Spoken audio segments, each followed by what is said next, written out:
South India Shopping Mall. Weddings and festive celebrations. సరికొత్త designs తో అద్భుతమైన కలెక్షన్. భార్యను తీసుకుని వెళ్ళాలి, ఆఫీస్లో బాస్ లీవ్ ఇవ్వడు, చేతిలో డబ్బు లేవు, ఇవన్నీ. So how do you make peace? ఇది పాయింట్. ఇంకొకళ్ళ కోసం బతకటం అనేది that is the first thing nobody should. ఎలా బతకాలి అంటే ఇంకొకళ్ళ కోసం బతకూడదు. ఇందాకేమన్నా నువ్వు ఇష్టం వచ్చినట్టు బతకాలన్నా, ఇంకొకళ్ళ కోసం బతకపోవటం అనేది ఫస్ట్ చేయాల్సిన పని. అది ఎలా బతకాలంటే, అంటే భార్య రాకపోయినా ఎవరైనా సరే, anybody except for you, nobody is important. ఇంకోళ్ళ ఇంపార్టెన్స్ ఏంటంటే మీ హ్యాపీనెస్ని ఇంక్రీజ్ చేస్తాడు. దానికి యాడ్ అయిన వాళ్ళు they're worth it. Anytime they subtract it or they create a pressure, they should be out of your life. అది ఎవరు, మీ పిల్లల, భార్య, ఇళ్ళాలి, ఎవరైనా సరే, anybody who comes in between you and your excitement should be mercilessly taken away. చాలామంది ఇప్పుడు కుటుంబ సమేతంగా ఉండే వ్యక్తులందరూ కూడా ఇప్పుడు చూసి మీ మీద దాడికి వస్తారు. రామ్ గోపాల్ వర్మ గారు, టెంపరీ ఎక్సైట్మెంట్ కోసం మీరు ఒక వ్యవస్థనే ప్రశ్నిస్తున్నారా అని చెప్పి. అది ఫస్ట్ ఆఫ్ ఆల్ వ్యవస్థ అనేది కరెక్ట్ కాదు.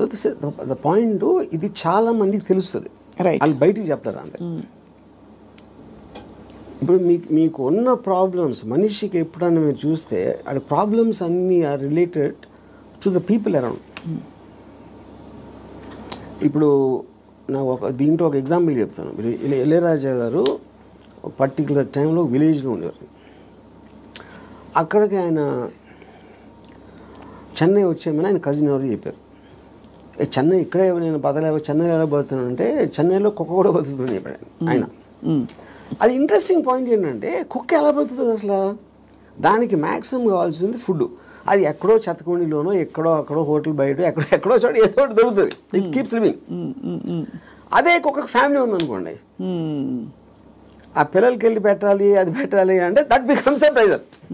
ప్రెజర్ పాయింట్ మీకు ఎప్పుడు రెస్పాన్సిబిలిటీస్ మీరు తీసుకున్నప్పుడు ఉండదు. ఇప్పుడు నీషే ఏమనంటే, like a camel is man, he kneels and lets himself be laden with burdens of responsibilities, you know, and then when the going is tough, he says, yeah, life is hard to bear, but all he has to do is to shrug the load off and run. ఇప్పుడు షగ్గింగ్ the load అంటే మనకేంటి, ఎంతసేపు పిల్లల్ని చూసుకోవాలి, తల్లిదండ్రులు చూసుకోవాలి, పక్కన చూసుకోవాలి, వాళ్ళని చూసుకోవాలి అని ఈ రెస్పాన్సిబిలిటీస్ అన్నీ పెట్టి అదే మహానుభావుడు అని మీకు ఒక లేబుల్ వేసి పెట్టారు. కాబట్టి మీ మనసులో మీకు ఇష్టం లేకపోయినా అది మీరు చేస్తారు. అది చేసినప్పుడు ఏమవుతుంది, the negative energy will be building inside you, because you're doing what you're suppose to do, not what you want to do. నా భార్యని నేను సినిమాకి తీసుకెళ్ళాలని నాకు అనిపించినప్పటికీ ఉన్న డిఫరెన్స్కి, తీసుకెళ్ళకపోతే చంపుతుందిరా బాబు అని చేసుకోవడం అప్పుడేంటి, తన కోసం చేస్తున్నా. Right. I'm hating every moment of that journey to go and sit in the theatre, to come outside. But if I want it, I'm having pleasure, because నా డిసిషన్ నాది కాబట్టి. మరి నీ సుఖమే నేను కోరుతున్నాను కాన్సెప్ట్ ఉంది. Suppose somebody derives real happiness or high in making another person happy, then what do they do? ఇది అంటే అప్పుడు అతను అనుకున్నట్టే కదా, my happiness is coming out of someone which is my decision only. No, అదే decision మన దగ్గర ఉండాలి. అది డెసిషన్ మన దగ్గర ఉండాలండి, అంతే కదా.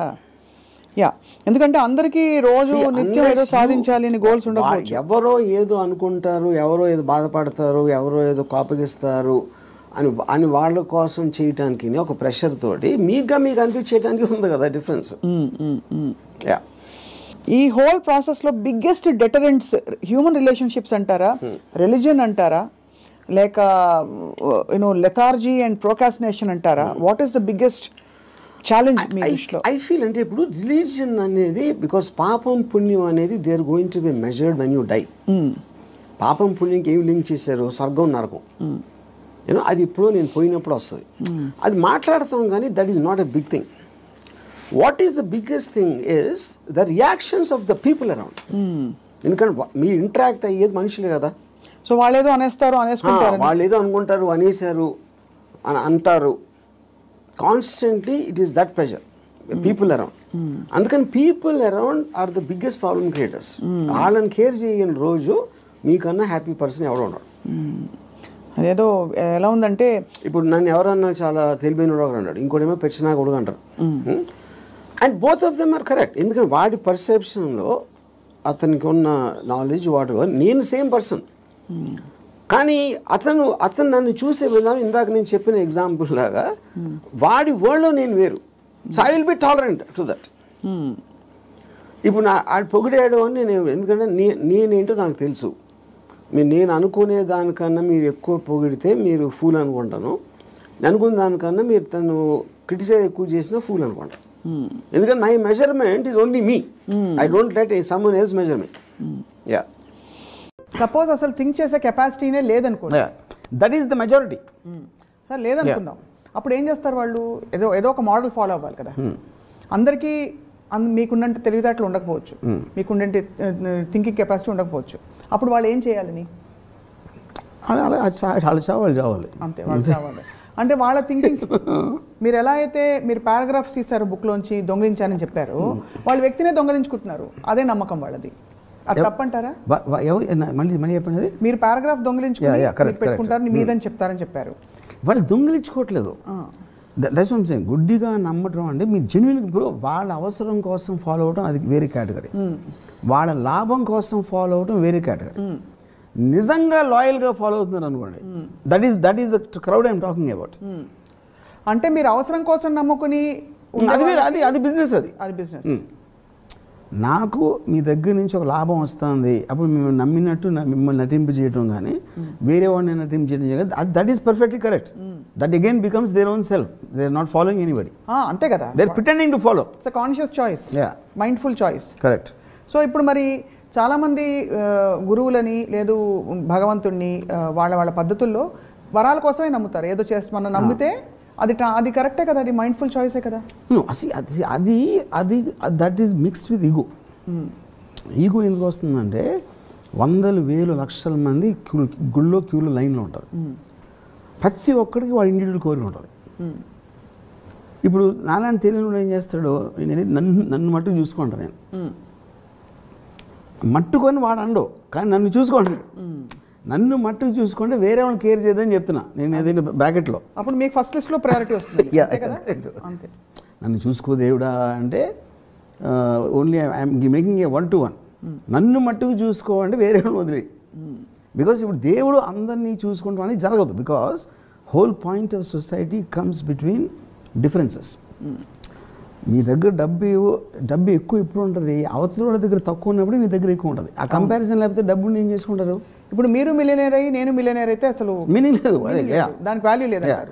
సో పుట్టిన ప్రతి మనిషి నేనే బాగుండాలి, నాకు డబ్బు ఉండాలి, ఐశ్వర్యం ఉండాలి, మా ఫ్యామిలీ బాగుండాలి అంటే అందరూ బాగుండాలి. దేవుడు ముందు అందరూ సమానం, వాళ్ళే చెప్తారు. దేవుడికి అసలు ఉండకూడదు అంటే 10 దన్నాలు ఈడు ఎక్కువ పెట్టాడా, 3 కొబ్బరికాయలు ఈడు తక్కువ కొట్టాడని ఆయనకు మెజర్మెంట్ ఉంటుందేమో నాకు తెలియదు. బట్ మనం ఇచ్చే డెఫినేషన్ ప్రకారమే అందరూ సమానం అనుకుంటే సమానం అనే దానికి మీనింగ్ ఉండదు. Then happiness and sadness both of them lose their meaning.